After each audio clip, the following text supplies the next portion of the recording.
Assalamualaikum teman-teman semua. Oke, ya, di kesempatan kali ini kita sudah masuk ke pertemuan kelima. Nah, silakan bagi teman-teman yang dari kelas WhatsApp, silakan bisa bergabung ke akses YouTube-nya. Nah, jadi di malam hari ini kita akan membahas ya beberapa soal mengenai kompetensi teknis dalam mempersiapkan ujian P3K di periode ini. Oke, silakan teman-teman, mungkin yang baru menemukan channel ini, silakan bisa klik subscribe di channel ini, di channel Perawat Online.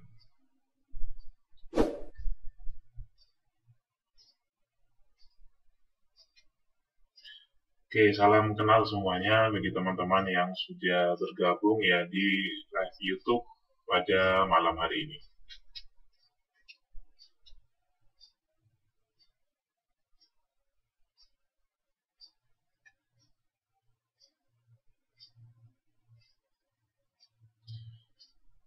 Ini buat teman-teman yang belum bergabung di kelas WhatsApp-nya ya. Jadi ini ada kita belajar bareng ya, yang difasilitasi oleh Satya Institute. Nantinya di sana ada beberapa mentor yang sudah siap sedia untuk membantu teman-teman dalam mempersiapkan ujian P3K perawat ya, baik itu yang formasi perawat terampil maupun perawat ahli pertama. Bagaimana cara bergabungnya? Cara bergabungnya teman-teman bisa langsung saja klik link yang ada di deskripsi video ini ya. Jadi teman-teman silakan lihat aja di deskripsinya ada link kelas WhatsApp. Nah, teman-teman bisa klik saja kemudian bisa langsung masuk di kelas WhatsApp-nya. Kita belajar bareng-bareng dan kita semoga semuanya bisa jadi ASN.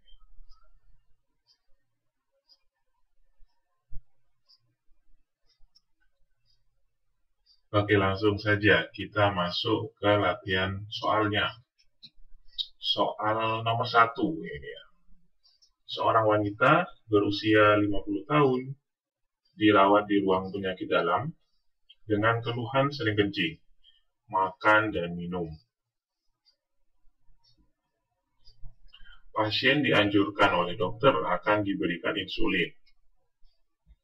Tetapi pasien dan keluarga menolak karena pasien baru mengalami penyakit tersebut untuk pertama kalinya.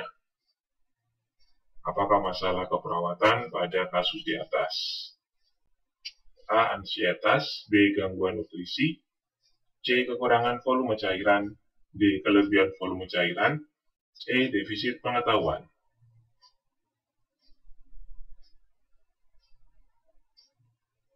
Nah, teman-teman bisa sambil mencoba menjawab ya. Nomor 1, kira-kira jawabannya apa? Bisa ketik di kolom live chat-nya.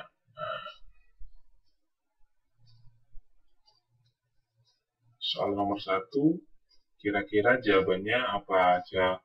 Pilihan A. Ansietas, B.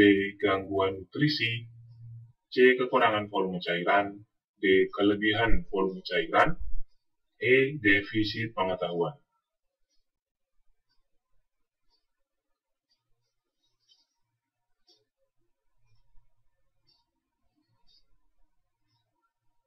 Oke, kami ingatkan kembali bagi teman-teman yang belum bergabung di kelas WhatsApp, untuk join kelas WhatsApp-nya, linknya sudah kami sediakan di deskripsi video ini ya. Jadi teman-teman coba lihat di bagian deskripsi video ini, kemudian ada link kelas WhatsApp, teman-teman bisa klik saja di situ, nanti akan terhubung dengan grup WhatsApp.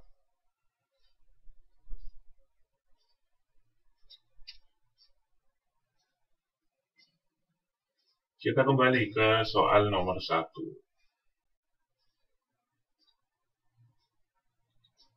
Jadi di soal pertama ini ada pasien berusia 50 tahun di ruang penyakit dalam dengan keluhannya di sini ada sering kencing, makan, dan minum. Nah, jadi sering kencing, sering makan, sering minum.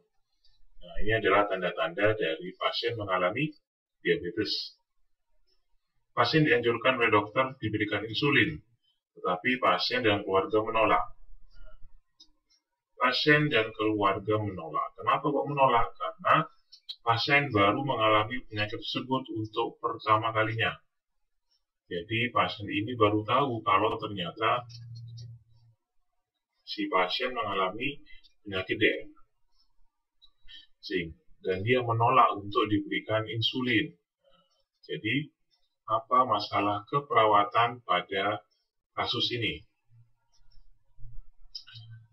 Kita lihat jawabannya. Jawaban yang tepat adalah pilihan jawaban E, defisit pengetahuan.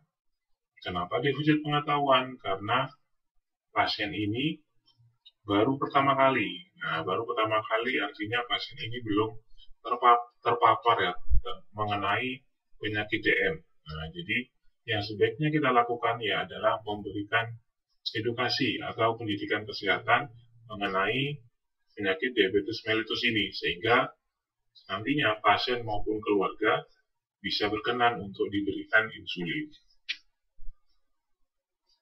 Jawaban yang tepat adalah pilihan jawaban yang E sini ya.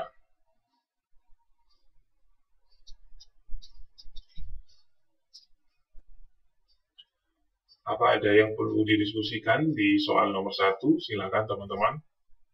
Kalau ada yang perlu kita bahas, atau mungkin bisa kita lanjutkan ke soal yang berikutnya.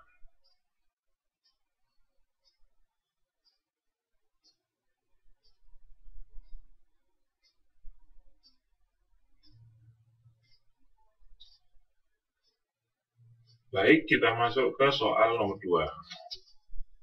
Seorang laki-laki berusia 45 tahun datang ke poliklinik penyakit dalam dengan keluhan utama luka pada tumit. Lama luka kurang lebih 2 bulan. Klien menyatakan memiliki riwayat penyakit diabetes mellitus sudah 10 tahun. Apakah pengkajian selanjutnya yang harus dilakukan oleh perawat? Pilihan jawaban A, kaji tipe DM, B, kaji kondisi luka, C, kaji penyebab luka, D, kaji lamanya menderita DM, E, kaji pola hidup.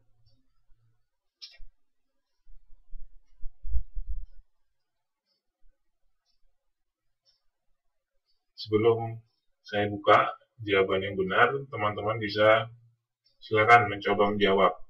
Soal nomor 2 ini, teman-teman memilih jawaban A, B, C, D, atau yang E. Pertanyaannya, apakah pengkajian selanjutnya yang harus dilakukan oleh perawat? Apakah mengkaji tipe DM, mengkaji kondisi luka, mengkaji penyebab luka, mengkaji lamanya menderita DM, atau mengkaji pola hidup? Nah, teman-teman bisa coba, bisa diketik ya, jawabannya nomor 2. Jawabannya apa? Di kolom atau bagian live chat-nya.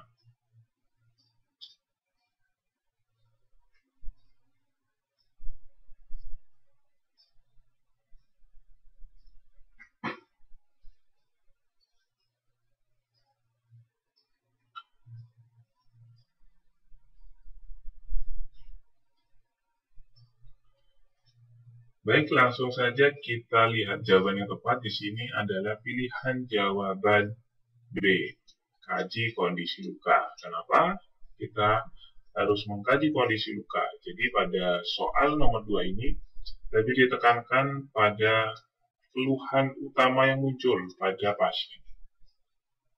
Keluhan utamanya yaitu adanya luka pada tumit, di mana luka itu sudah lebih dari 2 bulan.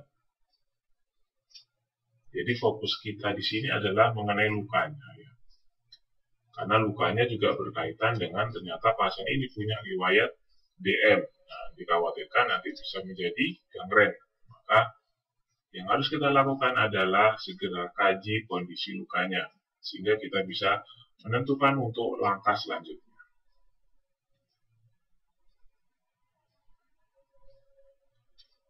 Sebelum kita lanjut ke soal nomor 3, bila ada yang perlu didiskusikan silakan. Sambil lalu nanti kita bahas bersama di sini ya. Mungkin ada yang tidak sependapat, silakan. Karena di sini kita sharing bersama, belajar bersama. Ya. Tidak ada yang menggurui, kita saling berdiskusi, kita sharing di sini.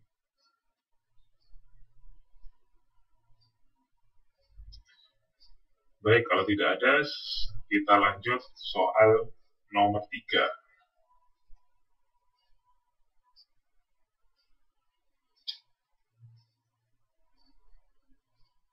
Seorang perempuan berusia 37 tahun datang ke poliklinik penyakit dalam. Hasil anamnesa terdapat pembengkakan pada leher sebelah kanan. Pembengkakan ini semula hanya kecil dan tidak mengganggu, namun sekarang mulai terasa nyeri dengan skala nyeri 3. Apa klasifikasi dari skala nyeri yang dirasakan oleh pasien pada kasus? Pilihan jawaban A tanpa nyeri, B nyeri ringan, C nyeri sedang, D nyeri berat terkontrol, E nyeri berat tidak terkontrol.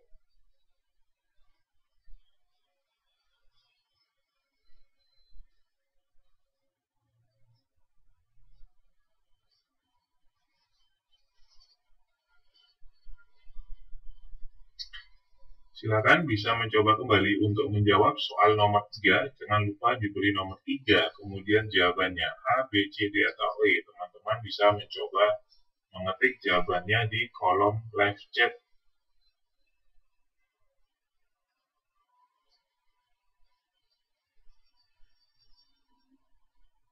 Oke, semoga teman-teman masih semangat ya menanti kapan sih kita bisa mendaftar pada ujian P3K ini, pada seleksi P3K periode ini. Ya, semoga nanti di awal Juni ada kabar gembira, ya, ada kabar baik, dan teman-teman bisa segera mendaftar dan melihat formasi apa saja sih yang sudah disediakan oleh pemerintah.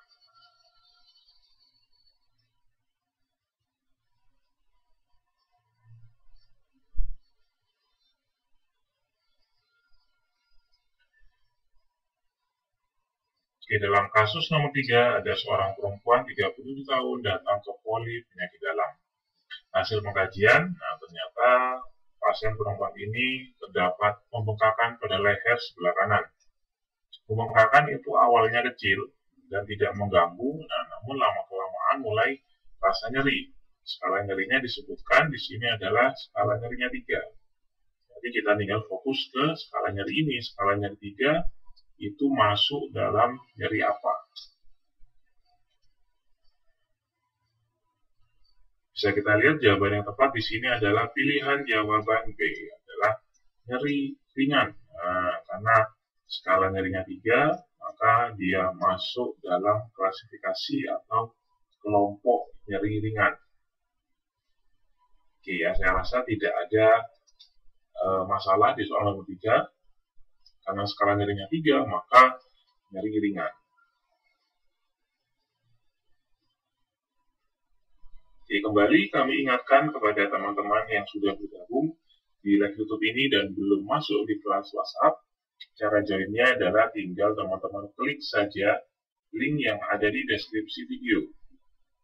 Ada tulisan kelas WhatsApp, teman-teman bisa tinggal klik saja, kemudian akan masuk ke kelas WhatsApp-nya. Dan teman-teman juga boleh menambahkan teman lainnya. Jadi teman-teman boleh menambahkan teman-teman lainnya supaya bisa masuk di grup WhatsApp-nya, kita belajar bersama di sini. Oke, kita lanjutkan ke soal nomor 4. Seorang perempuan usia 27 tahun dirawat di ruang bedah dengan post-tiroidektomi hari kedua. Pasien mengeluh nyeri saat batuk, dahak tidak dapat keluar dan sulit menelan. Tekanan darah 120/70, frekuensi nadi 84 kali per menit, frekuensi nafas 30 kali per menit, suhu tubuh 37 derajat Celcius.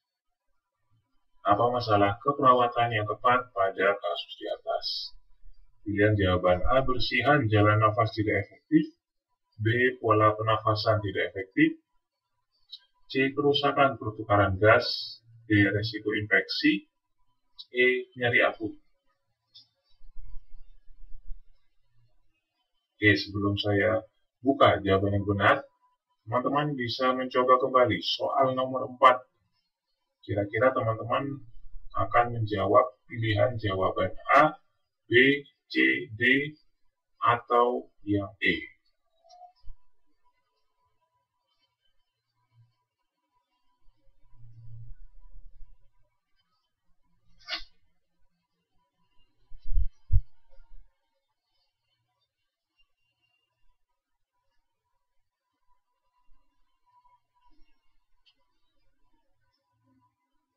Oke, sambil lalu teman-teman bisa mencoba menjawab soal nomor 4. Ini jawabannya apa? Bisa diketik di live chat-nya.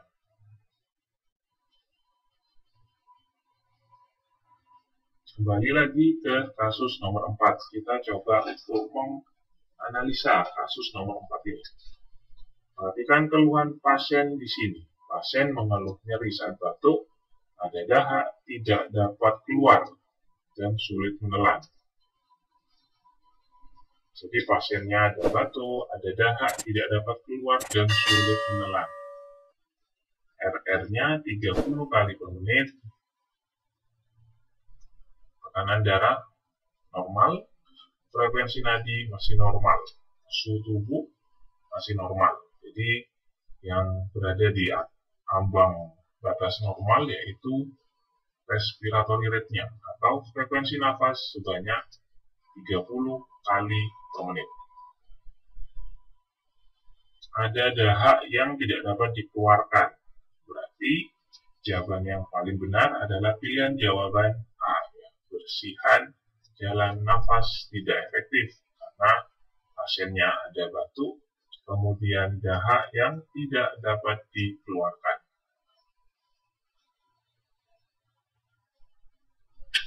Kenapa bukan pola pernafasan tidak efektif atau pola nafas tidak efektif?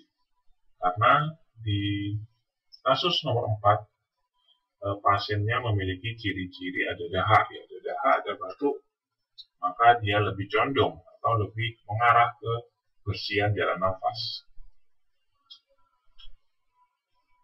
Kita lanjut soal nomor 5.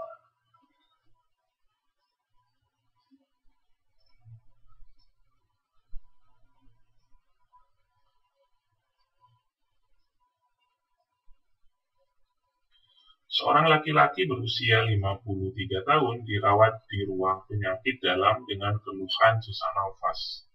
Saat pengkajian didapatkan pasien batuk dengan dahak kental dan lengket susah dikeluarkan. Bunyi nafas ronki, pasien tampak kurus. Apakah tindakan keperawatan yang tepat untuk kasus di atas? Pilihan jawaban A mengatur posisi semivolar, B memberikan terapi nebul, C. Observasi frekuensi pernafasan. D. Memberikan penjelasan tentang penyakit pasien. E. Menganjurkan pasien untuk sering minum air hangat.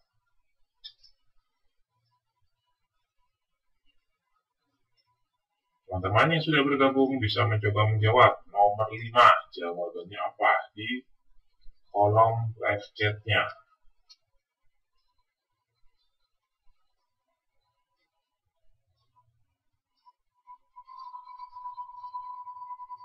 Kami ingatkan kembali bagi yang belum bergabung di kelas WhatsApp, mumpung masih ada kuota dan grupnya belum ditutup ya, teman-teman bisa segera bergabung dan boleh mengajak teman-teman lainnya untuk masuk ke kelas WhatsApp atau grup WhatsApp. Linknya ada di deskripsi video ini. Semoga ini menjadi wasilah teman-teman, menjadi jalan teman-teman, menjadi jalan ikhtiar ya teman-teman untuk mencapai impian menjadi ASN atau lulus pada seleksi P3K periode ini. Kembali ke soal nomor 5.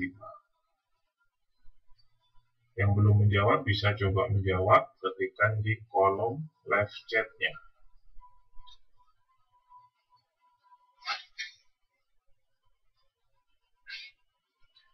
Kita lihat jawaban yang paling tepat adalah pilihan jawaban B, memberikan terapi nebul atau nebulisasi. Kita analisis ya soal nomor 5. Jadi ada pasien, keluhannya di sini mengalami sesak. Dari hasil pengkajian, kita temukan pasiennya batuk. Ada dahak kental, lengket, susah dikeluarkan. Kemudian dijelaskan juga ada suara nafas tambahan, yaitu ada suara ronki. Dan pasien tanpa kurus, ini data tambahan atau data penunjang.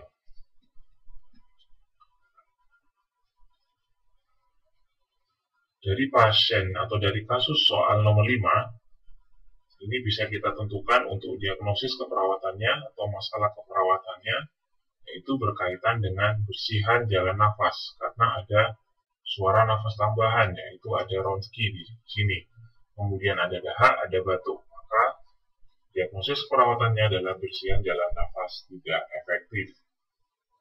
Tindakan keperawatan kita cari yang berkaitan atau berhubungan, atau yang cocok dengan bersihan jalan nafas tidak efektif.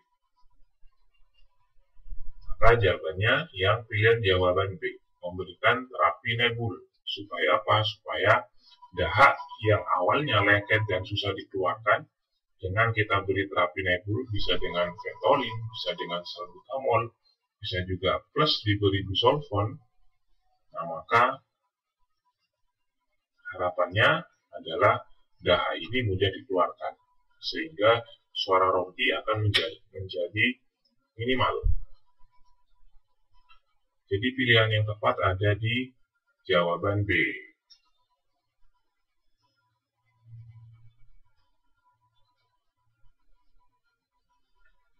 Kita lanjutkan soal nomor 6.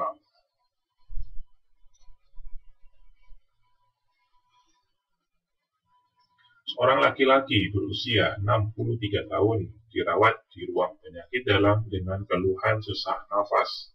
Saat pengkajian didapatkan data, pasien gelisah terdapat retraksi dinding dada, nafas cuping hidung, tekanan darah 140/100, frekuensi nadi 90 kali per menit, frekuensi penafasan 32 kali per menit, saturasi oksigen 95%.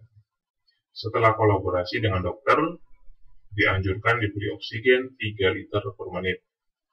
Apakah metode pemberian oksigen yang paling tepat digunakan?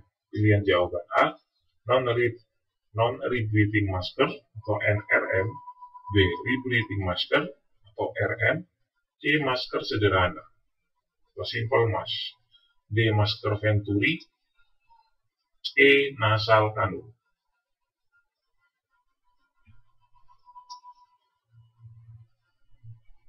Semoga teman-teman masih ingat mengenai jenis-jenis oksigen, jenis-jenis pemberian terapi oksigenasi. Silakan bisa mencoba menjawab dulu. Nomor 6, jawabannya A, B, C, D, atau yang E.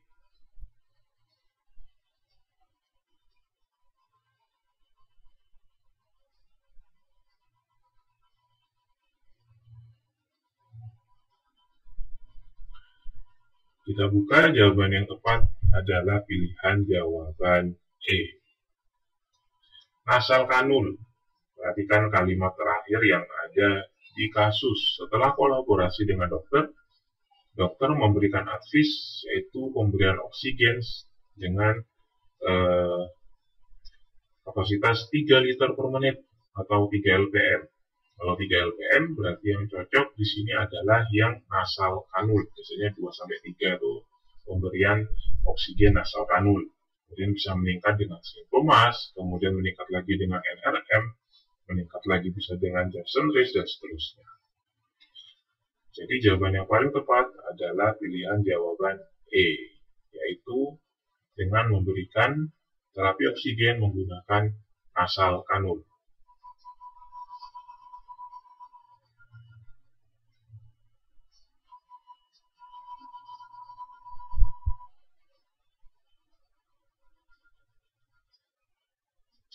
Baik, terima kasih atas perhatian teman-teman semua pada kesempatan atau pertemuan kali ini. Semoga tetap semangat belajarnya, semangat jadi ASN teman-teman semua. Kami ingatkan kembali yang belum bergabung di kelas WhatsApp, silakan. Linknya ada di deskripsi video ini. Nanti akan tertera kelas WhatsApp, teman-teman langsung saja klik linknya, kemudian akan masuk di grup WhatsApp-nya. Jadi secara berkala kita akan mengadakan pembelajaran, membahas latihan-latihan soal mengenai P3K. Sejauh ini sudah 300-an peserta. Mumpung masih dibuka dan belum ditutup, teman-teman masih punya kesempatan untuk bergabung yang belum sempat join di kelas WhatsApp. Semoga bermanfaat. Saya tutup pertemuan pada kesempatan kali ini. Assalamualaikum warahmatullahi wabarakatuh.